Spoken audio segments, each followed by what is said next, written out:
आज म यहाँहरूलाई घरमै सजिलैसँगले न्युरोको साग र आलुको स्पाइसी तरकारी बनाउने तरिका सिकाउन जाँदैछु। YouTube channel Amar Panchhi food वर्ल्डमा यहाँहरूलाई धेरै धेरै स्वागत छ। न्युरोको सागमा विशेष गरेर vitamin A, vitamin C, vitamin B2, vitamin B3 का साथसाथै मिनरल्सहरू, ओमेगा 3, ओमेगा 6, फ्याटी एसिड र फस्फोरस भरपुर मात्रामा पाइन्छ। सबैभन्दा पहिला मैले राम्रोसँगले यो न्युरोको सागहरू पखालेँ। यो चाहिँ 350 ग्राम हो र यो मैले 2 जनाको लागि तयार गर्दैछु। न्युरोको सागमा भरपुर मात्रामा डाइटरी फाइबर पनि पाइने गर्छ र यो एन्टिअक्सिडेन्ट साग पनि हो।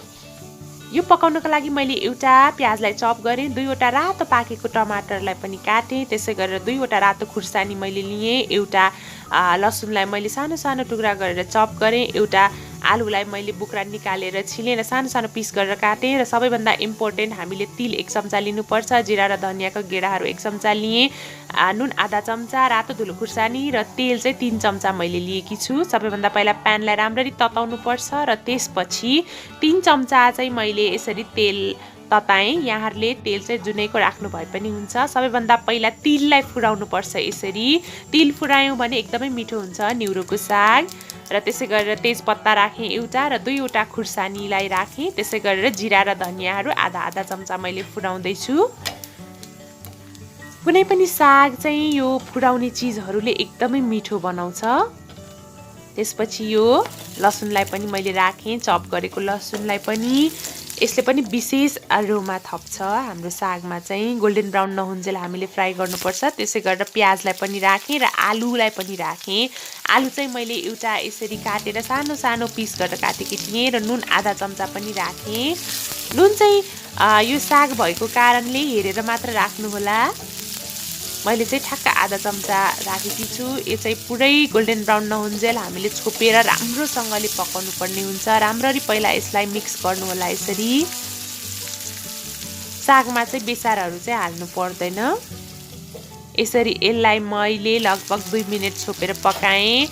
आलु नपाकुन्जेल र यो प्याजहरू गोल्डन ब्राउन नहुन्जेल हामीले मजाले पकाउनु पर्छ। यसरी न्युरोको सागमा चाहिँ धेरै मात्रामा पोटासियम पनि पाइन्छ। यो चाहिँ यसमा कुनै पनि फ्याटहरू र कोलेस्ट्रोलहरू पनि हुँदैन। त्यसैले यो हाम्रो शरीरको लागि एकदमै स्वास्थ्यवर्धक पनि छ।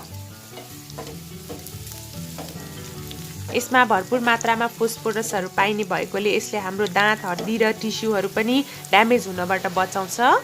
यसले हाम्रो आँखाको ज्योति पनि एकदमै तेजिलो गर्न मद्दत गर्छ। यहाँहरूले हप्तामा 2 देखि 3 चोटिसम्म खान सक्नुहुन्छ। र यसरी मैले रातो पाकेको गोलभेडालाई पनि राखेँ। गोलभेडा चाहिँ पाकेको र रातो नै हुनुपर्छ, एकदमै मिठो हुन्छ। गोलभेडा चाहिँ पहिले राख्नु हुँदैन, पहिले राख्यो भने यो आलु पाक्न एकदमै टाइम लाग्छ। 1 मिनट फेरि मैले यसरी पकाएँ र यो हल्का ग्रेभी जस्तै भइसकेको छ। यतिको भइसकेपछि अब म न्युरोलाई राख्दैछु। सानो सानो पिस गरेर मैले काटेकी थिएँ। न्युरो चाहिँ एकदमै राम्ररी केलाउनु पर्ने हुन्छ हामीले।